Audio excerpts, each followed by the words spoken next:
7 de diciembre de 1941. Winston Churchill estaba sentado en su estudio en Chequers, la residencia campestre del primer ministro, cuando llegaron las noticias. Los japoneses habían atacado Pearl Harbor. Más tarde escribiría que fue a la cama esa noche y durmió el sueño de los salvados y agradecidos. Después de 2 años resistiendo virtualmente solo contra la Alemania nazi, después de ver sus ciudades arder bajo el Blitz, después de rogar y persuadir y esperar intervención estadounidense, finalmente había sucedido. Estados Unidos estaba entrando a la guerra, pero Churchill sabía algo. Pero Churchill sabía algo esa noche que tomaría meses materializarse. Saber que América lucharía era una cosa. Ver soldados estadounidenses en suelo británico, marchando por calles británicas, reales y presentes y listos para luchar junto a su nación exhausta. Eso sería algo completamente diferente. Cortejando a América, Churchill había estado cortejando la participación estadounidense desde antes de que la guerra comenzara. Como primer lord del almirantazgo en 1939 y luego como primer ministro desde mayo de 1940 en adelante, había escrito carta tras carta al presidente Franklin Roosevelt. La correspondencia fue extraordinaria. Más de 1,700 mensajes entre ellos durante los años de guerra. Churchill firmaba sus cartas persona naval anterior al principio, una referencia a su papel como Primer Lord, estableciendo tono íntimo que pasaba por alto canales diplomáticos normales. La relación era estratégica, ciertamente, pero también emocional. La madre de Churchill era estadounidense, nacida Jenny Jerome en Brooklyn.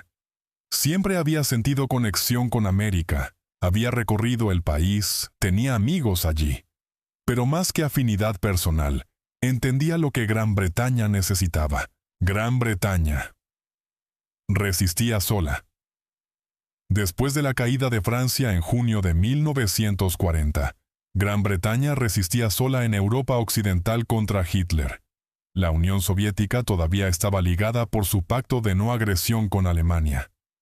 Churchill necesitaba a América no solo como proveedor de armas y alimentos, sino como socio de lucha. La Ley de Préstamo y Arriendo, aprobada por el Congreso de Estados Unidos en marzo de 1941, había sido salvavidas. Barcos estadounidenses trajeron tanques, aviones, municiones, alimentos. Pero barcos y suministros no eran soldados. No podían mantener terreno o asaltar playas. A lo largo de 1941, mientras ejércitos alemanes se adentraban profundamente en la Unión Soviética después de la invasión de Hitler en junio, Churchill observó y esperó y deseó que algo trajera a América a la lucha. Pearl Harbor. Pearl Harbor hizo lo que toda su elocuencia no pudo. El 8 de diciembre, Estados Unidos declaró guerra a Japón. 3 días después, Alemania e Italia declararon guerra a Estados Unidos. Churchill inmediatamente hizo planes para viajar a Washington para conferencia con Roosevelt. Llegó el 22 de diciembre y se quedó hasta el Año Nuevo, discutiendo estrategia, coordinando planes, construyendo la alianza que tendría que ganar la guerra. Pero reuniones de estrategia en Washington eran abstractas. La prueba real vendría cuando soldados estadounidenses llegaran a Gran Bretaña. 26 de enero de 1942.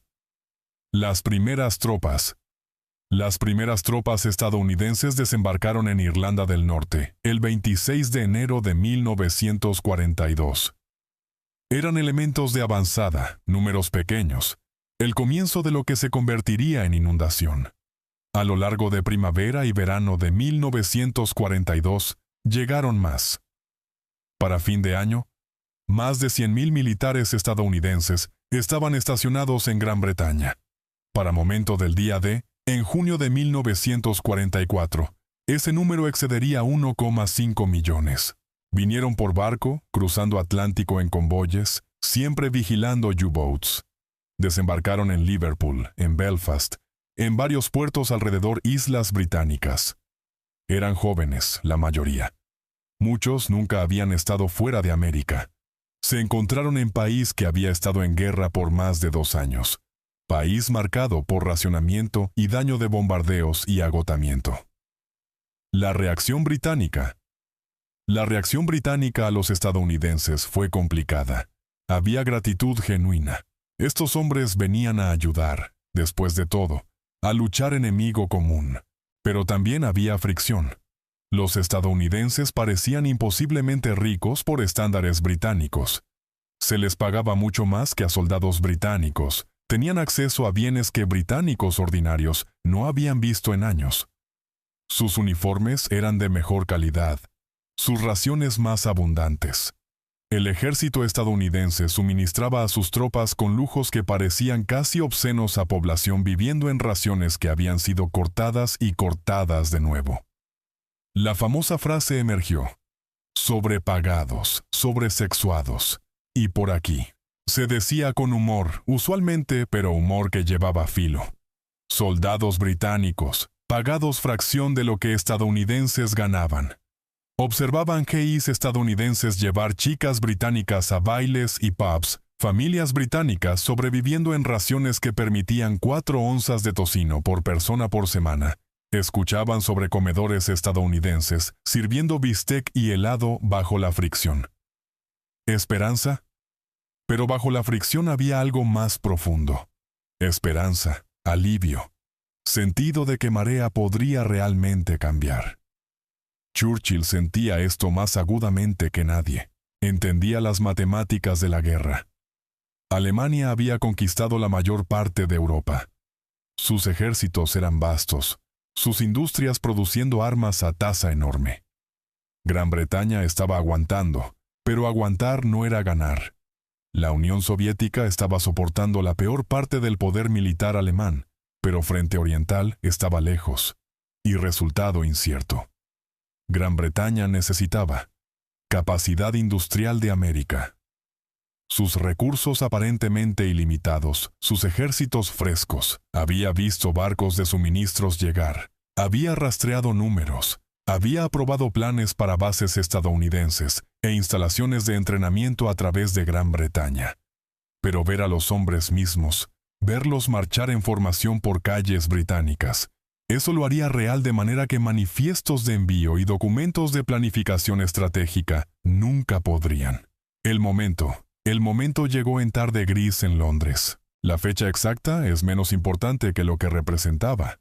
Tropas estadounidenses estaban siendo movidas a través de ciudad, gran contingente marchando en formación de una estación a otra.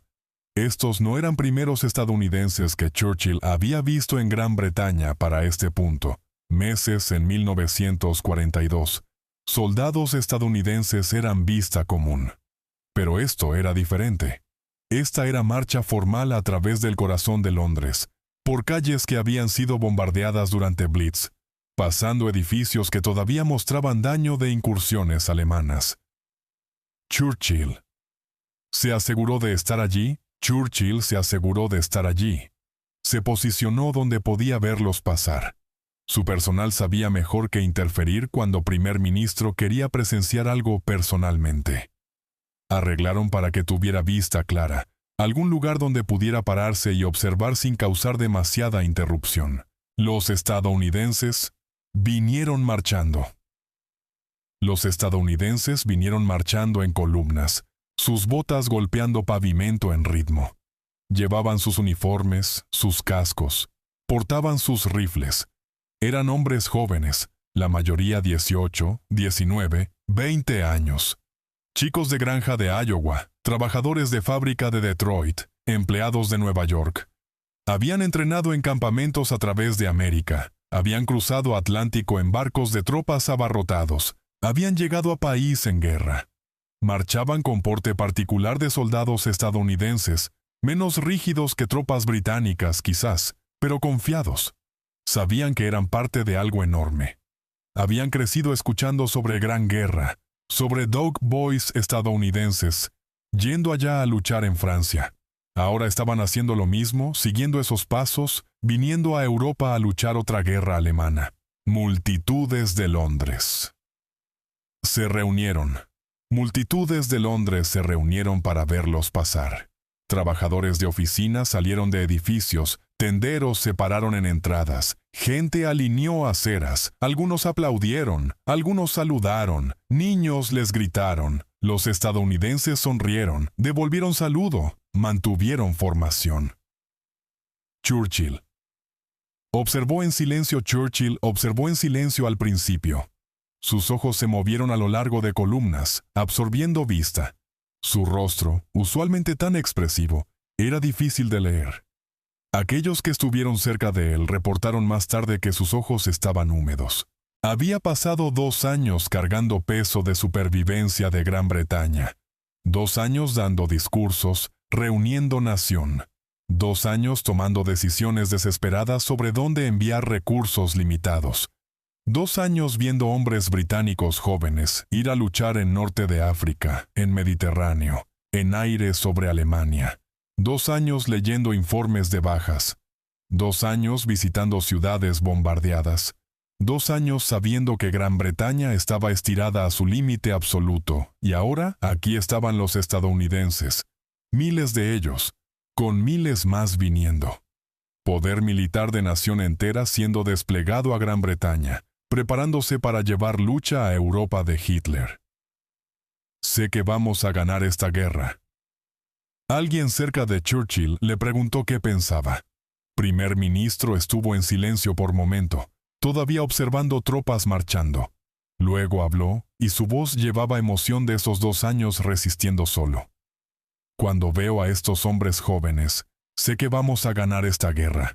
Era declaración simple, pero llevaba peso enorme. Churchill no era dado a optimismo simple. Entendía realidades de guerra moderna, entendía cuán difícil sería camino adelante. Invasión de Francia todavía estaba a 2 años batalla del Atlántico contra U-boats alemanes. Estaba en su punto más alto guerra en norte de África estaba indecisa. Soviéticos estaban encerrados en lucha desesperada en Stalingrado. Pero viendo estadounidenses marchar por Londres, viendo manifestación física de compromiso estadounidense, Churchill se permitió creer en victoria, no solo como posibilidad, sino como inevitabilidad. Elaboró, hablando a aquellos alrededor, sus palabras saliendo en esa manera característica de Churchill, frases construyendo sobre frases. Son tan jóvenes, tan fuertes, tan confiados, dijo, observando otra columna pasar. Mírenlos. Han venido 3000 millas para ayudarnos. Han venido a luchar por libertad, por civilización, por todo lo que hemos estado defendiendo. Su voz se hizo más fuerte. Hitler ha cometido su mayor error. Pensó que América permanecería neutral, se mantendría fuera de guerras de Europa. Pensó que Gran Bretaña caería o se rendiría. Pensó mal en ambos frentes. Ahora enfrenta no solo Gran Bretaña, no solo Rusia, sino América también. El mayor poder industrial en tierra, la mayor reserva de mano de obra. Todo ello ahora comprometido a su destrucción. Churchill hizo pausa, sacando su pañuelo para limpiarse ojos. No estaba avergonzado de lágrimas. He esperado tanto tiempo por esto, dijo en voz baja. Tanto tiempo. Ellos. Entendieron gente alrededor de él, entendió. Habían vivido los mismos años, los mismos temores. Verano de 1940 cuando invasión parecía inminente blitz, cuando Londres ardió noche tras noche. Pérdidas en mar, U-boats hundiendo barco tras barco, derrotas en Francia, en Grecia, en Creta. Acción de retención desesperada en norte de África. Pregunta constante, ¿cuánto tiempo podemos aguantar? Los estadounidenses representaban respuesta, no solo poder militar, aunque eso era crucial. Representaban vindicación de todo lo que Churchill había argumentado, todo por lo que había trabajado. Su cortejo a Roosevelt. Sus discursos sobre asociación angloamericana. Su creencia de que pueblos de habla inglesa se unirían. Todo estaba siendo probado correcto de manera más tangible posible. Cambiando a analítico. Mientras marcha continuaba, humor de Churchill cambió de emocional a analítico. Comenzó a señalar detalles a su personal. Noten su equipo, dijo. moderno, bien hecho. Tienen capacidad industrial para equipar millones de hombres así. Millones. Observó sus rostros. Están ansiosos. Quieren luchar. Esa ansiedad les costará algunas vidas, pero también los llevará a través de cosas que hombres cansados no pueden hacer. Ya estaba pensando adelante, planeando cómo usar esta energía estadounidense, cómo coordinar experiencia británica con fuerza estadounidense. Debemos entrenarlos apropiadamente, dijo. Son valientes, pero inexpertos. Hemos estado luchando por 2 años. Sabemos cosas que aún no saben. Debemos enseñarles lo que hemos aprendido, y debemos aprender de ellos también. Fricción entre tropas. Alguien mencionó fricción entre tropas británicas y estadounidenses, quejas sobre diferencias de pago y abundancia estadounidense. Churchill lo desestimó impacientemente. Por supuesto hay fricción. Pon cualquier 2 grupos de hombres jóvenes juntos y habrá fricción.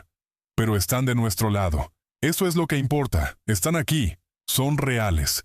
Y van a ayudarnos a ganar. La marcha. Tomó más de 1 hora. La marcha tomó más de 1 hora. Columna tras columna de soldados estadounidenses pasando por Londres. Churchill se quedó para todo, observando hasta que últimas tropas habían pasado.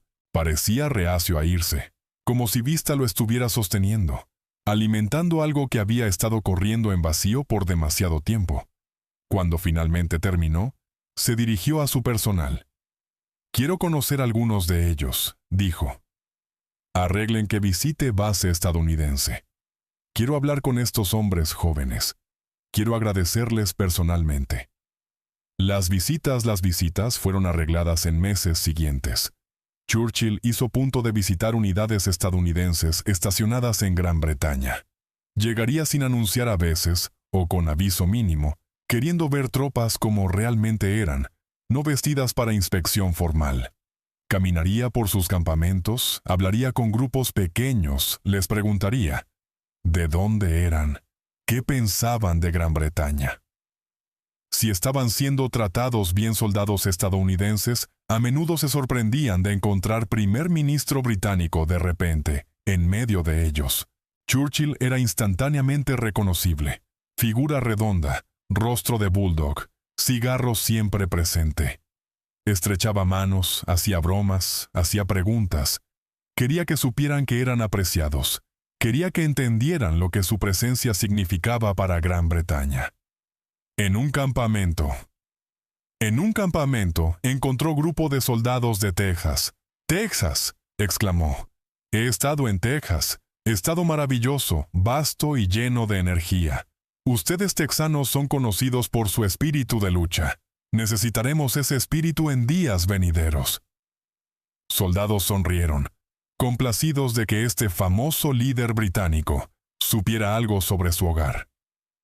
En otra base encontró soldados que acababan de llegar, que todavía estaban procesando realidad de estar en Gran Bretaña. «Han venido largo camino», les dijo Churchill. «Han dejado sus hogares, sus familias, todo familiar. Han venido a país que ha estado en guerra por más de 2 años, que está cansado y desgastado. Pero les digo esto, su llegada ha levantado nuestros espíritus más de lo que pueden imaginar. Cuando los vemos esperanza, vemos fuerza, vemos victoria». Lo decía en serio. No solo simbolismo. Churchill entendía simbolismo, entendía poder de moral. Pero esto no era solo simbolismo. Los estadounidenses eran poder militar real. Divisiones reales que podían ser desplegadas, escuadrones aéreos reales que podían bombardear ciudades alemanas, barcos reales que podían proteger convoyes. Implicaciones estratégicas eran enormes. Churchill y sus jefes militares comenzaron a planear operaciones que habrían sido imposibles antes de entrada estadounidense. Norte de África podía ser reforzado, invasión de Italia podía ser contemplada, y eventualmente, gran invasión de Francia podía ser planeada. Operación Overlord. Día D. Asalto anfibio masivo que requeriría tropas estadounidenses, lanchas de desembarco estadounidenses, poder aéreo estadounidense. todo estadounidense, lo que significaba. Pero en ese momento, observando estadounidenses marchar por Londres, Churchill no estaba pensando en operaciones específicas. Estaba pensando en lo que significaba que estos hombres estuvieran aquí en absoluto. Por 2 años, Gran Bretaña había luchado, pero siempre con pregunta colgando sobre todo. ¿Podemos realmente ganar? ¿Podemos derrotar a Alemania? ¿O solo estamos posponiendo inevitable? Los estadounidenses respondieron esa pregunta. Sí, Gran Bretaña podía ganar.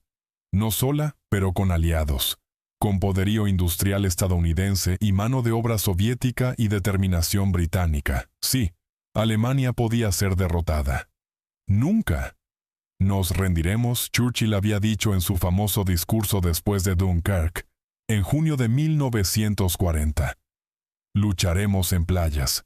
Lucharemos en terrenos de aterrizaje. Lucharemos en campos y en calles. Lucharemos en colinas. Nunca nos rendiremos. Era desafío magnífico, pero desafío basado en voluntad, no certeza.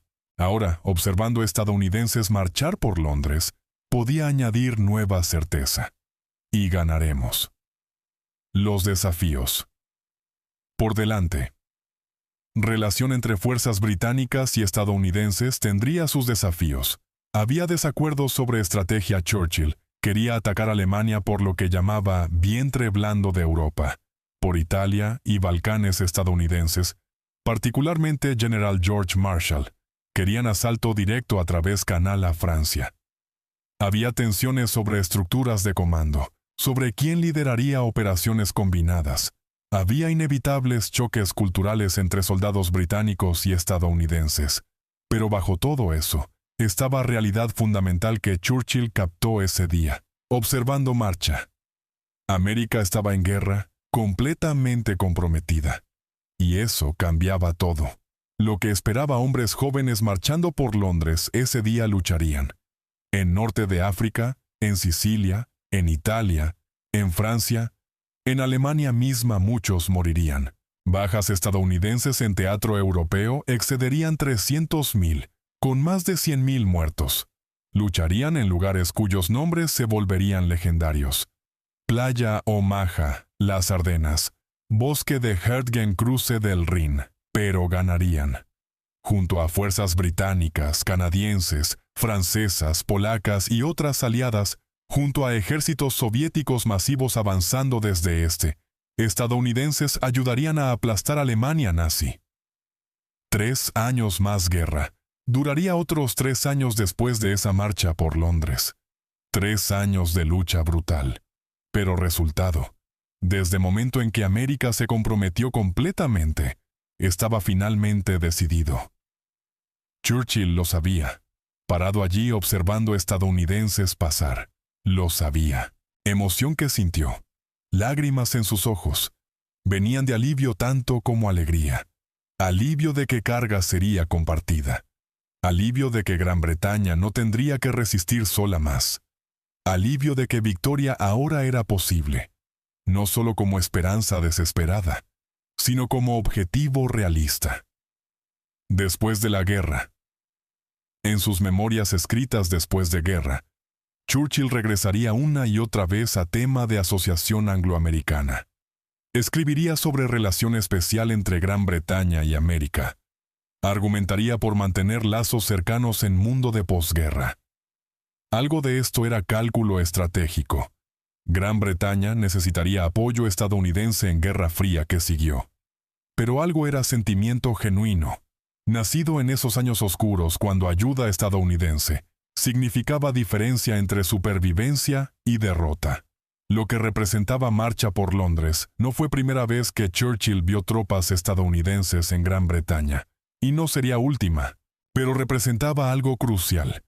Momento cuando involucramiento estadounidense se volvió real y visible, cuando Alianza se movió de acuerdos diplomáticos y manifiestos de envío a soldados reales marchando por calles británicas. Churchill había pasado 2 años manteniendo Gran Bretaña unida por fuerza de voluntad y elocuencia. Había dado discursos que reunieron nación, había tomado decisiones que mantuvieron Gran Bretaña en lucha, Había trabajado incansablemente para construir alianza que ganaría guerra. Pero voluntad y elocuencia solo podían hacer tanto. En algún punto necesitabas ejércitos, necesitabas soldados, necesitabas poder físico para contraatacar.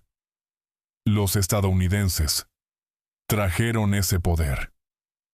Los estadounidenses trajeron ese poder. Y observándolos marchar por Londres, Churchill se permitió creer, completamente, quizás por primera vez desde convertirse en primer ministro en mayo de 1940, que Gran Bretaña no solo sobreviviría, sino que ganaría. Sé que vamos a ganar esta guerra. Cuando veo a estos hombres jóvenes, había dicho, sé que vamos a ganar esta guerra. No era alarde, no era propaganda, era declaración de hecho, hablada por hombre que había cargado peso de supervivencia de Gran Bretaña por 2 años, y que finalmente podía, observando esos soldados estadounidenses marchar, dejar ese peso y compartirlo con aliados que tenían fuerza para ayudar a cargarlo. La guerra continuaría. Guerra continuaría. Habría reveses y pérdidas, decisiones difíciles y bajas terribles. Pero ecuación fundamental había cambiado. Alemania ahora enfrentaba no solo desafío de Gran Bretaña, sino poderío de América, y eso, Churchill sabía, observando esos estadounidenses jóvenes marchar por calles de Londres. Haría toda la diferencia. Conclusión. Si esta historia de esperanza en hora más oscura, de lágrimas derramadas no de desesperación sino de alivio, te ha conmovido, suscríbete a Historias del Frente Mundial ahora mismo. Presiona ese botón de me gusta y comparte esto con cualquiera que quiera entender el momento cuando Churchill supo que Gran Bretaña ganaría. Deja un comentario. ¿Qué habrías sentido observando esas tropas estadounidenses marchar por Londres? ¿Y desde dónde en el mundo nos estás viendo? Gracias por ver, y te veremos en el próximo.